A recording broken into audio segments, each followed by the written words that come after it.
নমস্কাৰ সকলোলৈ। পাঠ নং 23 গণতন্ত্ৰ আৰু ইয়াৰ নীতিসমূহ। এই পাঠটিৰ আজি অনুশীলনীৰ যিকেইটা প্ৰশ্ন আছে সেই প্ৰশ্নকেইটাৰ উত্তৰ দিব ওলাইছোঁ। তোমালোকে সকলোৱে ধুনীয়াকৈ নিজৰ বহীত ভিডিঅ'টি ৰখাই লিখি ল'ব পাৰিবা।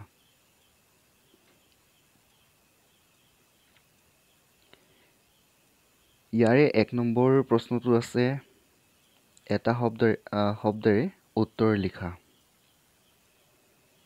ক নম্বৰ প্ৰশ্ন, ভাৰতবৰ্ষৰ শাসন ব্যৱস্থা গণতান্ত্ৰিক নে ৰাজতান্ত্ৰিক?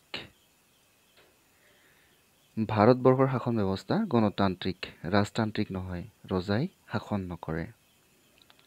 খ নম্বৰ, ভোটদানৰ অধিকাৰ মৌলিক অধিকাৰ হয়নে?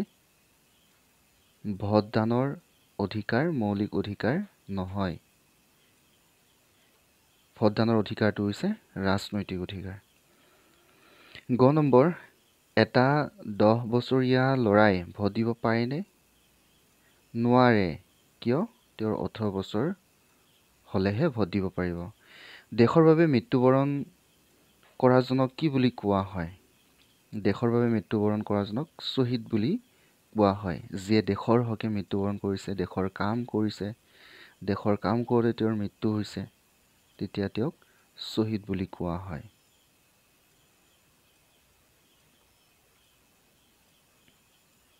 ইয়াৰ পিছত আমি 2 নম্বৰ পাম, খালী ঠাই পূৰণ কৰা। খালী ঠাই পূৰণ কৰিব দিছে। ক নম্বৰ, শিক্ষা গ্ৰহণৰ অধিকাৰ শিশুৰ ডেছ অধিকাৰ। শিক্ষা গ্ৰহণৰ অধিকাৰটো শিশুৰ কাৰণে মৌলিক অধিকাৰ। 2010 চনত ইয়া মৌলিক অধিকাৰ হিচাপে স্বীকৃতি দিছে। তাৰপিছত খ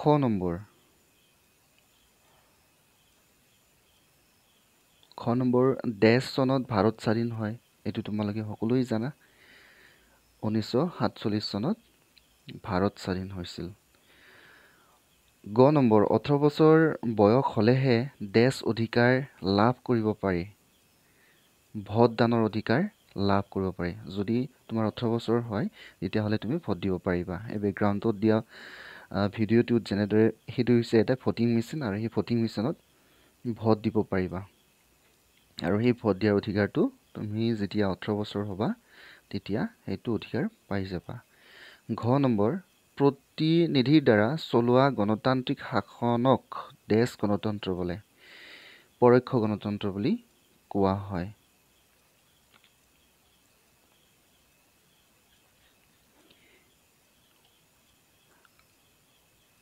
ইয়াৰ পিছত আমি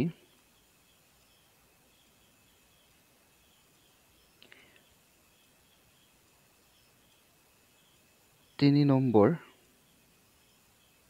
প্ৰশ্নটো পাম।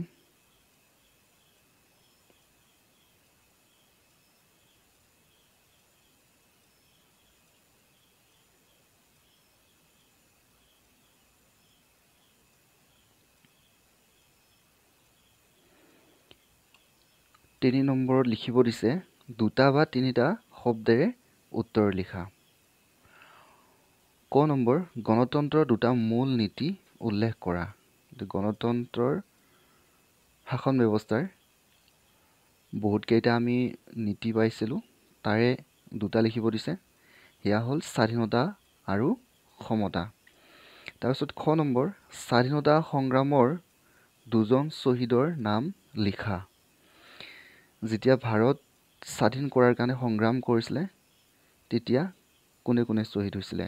বহুত তেনেকুৱা শ্বহীদ ব্যক্তি আছে। তাৰে ভিতৰত কনকলতা বৰুৱা আৰু কুশল কোঁৱৰ। আৰু বেকগ্ৰাউণ্ডত চলি থকা ভিডিঅ'টিত মহাত্মা গান্ধী আছে, মোহন দাস কৰমচাদ গান্ধী, সুভাষ চন্দ্ৰ বসু।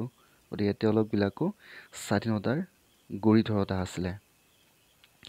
স্বাধীনতা সংগ্ৰামৰ দুটা আদৰ্শৰ নাম লিখা। দুটা আদৰ্শ লিখিব দিছে। স্বাধীনতা সংগ্ৰামত কেনেকুৱা ধৰণৰ আদৰ্শ দেখুৱাই থৈ গ'ল?